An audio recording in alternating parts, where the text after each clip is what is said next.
오랜만에 개별적으로 만납니다. 어떤 이 추운 날 여러분 외국 시민들이 계속 모이셔서 하나의 모습을 보여주시는 걸 보면서 정말 개인적으로 존경하는 마음을 금할 수 없습니다. 우리 전광훈 목사님은 제가 그 며칠 전에 북한 자유 탈북민들 집회가 있었는데 저는 순서가 없었는데 목사님이 갑자기 축사를 하라 해가지고 그거 만드느라고 좀 정신이 없었습니다. 그래서 오늘은 목사님하고 단체 토크를 하는 줄 알았는데 오늘은 또 개별 얘기를 하라 해서 제가 정신이 없습니다. 이치곤 박사님은 워낙 또 이 공부량이 많아서 잘 대처할 수가 있는데 저는 그렇게 못하거든요. 좀 부족하다는 여러분 잘 이해해 주시기 바랍니다. 어제 민노총 발족한 이후 처음으로 파업을 그들이 자진해서 철회했습니다. 원칙이 이겼습니다. 노무현 대통령 당시에도 화물연대가 정권 투쟁을 벌였지만 민노총은 총파업을 했습니다. 이후 모든 정권은 민노총에 굴복했습니다. 윤석열 대통령의 상징은 법과 원칙인 것입니다. 윤석열 검찰총장은 법과 원칙으로 문재인과 싸웠고 윤석열의 법과 원칙 준수 때문에 우리 국민은 그를 대통령으로 만들었습니다. 법과 원칙으로 민노총을 해결하는 윤 대통령의 모습은 우리에게 실망을 주지 않았습니다. 존경하는 외국 시민 여러분, 윤 대통령이 소신을 갖고 불법 파업에 대처할 수 있었던 데에는 전광훈 목사님과 목사님이 이끄시는 광화문 세력이 뒤에서 밀어주었기 때문인 것입니다. 화물연대를 제가 좀 말씀 올리겠습니다. 화물연대는 노조가 아닙니다. 사업자 단체인 것입니다. 화물연대는 화물차로 화물 운송 허가를 받은 개인 사업자의 모임입니다. 근데 우리가 김밥업자, 미용사 이런 사람들의 개인 사업자와 똑같습니다. 그런데 화물연대는요, 노조인 양 파업을 흉내내고 있는 것입니다. 그러나 그들은 개인 사업자이기에 그들의 불법은 파업이 아니라 집단 운송 거부에 해당하는 것입니다. 언론이 그들의 불법 행위를 파업이라고 쓴 것은 명백하게 잘못된 것입니다. 개인 사업자들은요, 영업을 하지 않을 자유는 있지만 다른 사람에게 영업을 하지 말라고 종용하거나 담합을 하게 되면 공정거래법 위반이 되는 것입니다. 우리 현 공정거래법은 둘 이상의 사업자가 부당한 공동행위를 하지 못하게 하고 있습니다. 동시에 사업자 단체가 법이 불허하는 금지 행위를 할 때는 불법이라고 규정을 하고 있는 것입니다. 알다시피 공정거래위원회가 3차례나 현장 조사를 추진했지만 그들은 조사를 거부했습니다. 이러한 조사 거부 행위는 화물연대의 불법 운송 거부와는 별도로 형사처벌을 받아야 될 것입니다.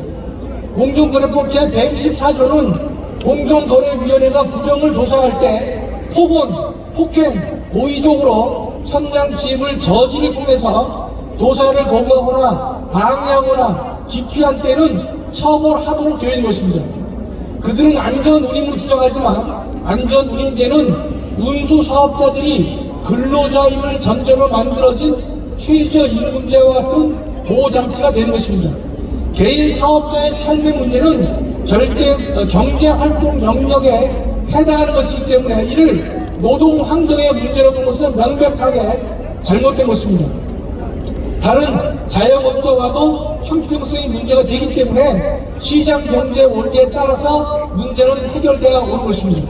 여러분, 화물연대는 노조가 아닌데 어떻게 민주노총 공공운수노조에 가입될 수 있었느냐, 이게 문제가 될 수가 없는 것입니다. 그들은 사업자 단체인데 마치 노조처럼 활동하고 있는데 이는 명백하게 잘못된 것입니다. 지금의 화물연대는요, 민주노총 공공운수노조 산하의 하나의 본부로 설치되어 있습니다. 그런데 노동조합법은요, 노동조합이 근로자가 아닌 자의 가입을 허용할 경우 노동조합으로 보지 않는다고 되어 있습니다. 따라서 공공운수노조는 노조의 자격이 없는 것입니다. 이와 같이 공공운수노조는 노조의 자격이 없음에도 불구하고 마치 자격이 있는 듯이 활동하고 있는데 하루속히 고용노동부 장관은 이와 같은 잘못된 것을 고쳐야 될 것이다, 이렇게 말씀하실 수가 있습니다. 여러분, 마지막으로 하나 더 말씀드리면요,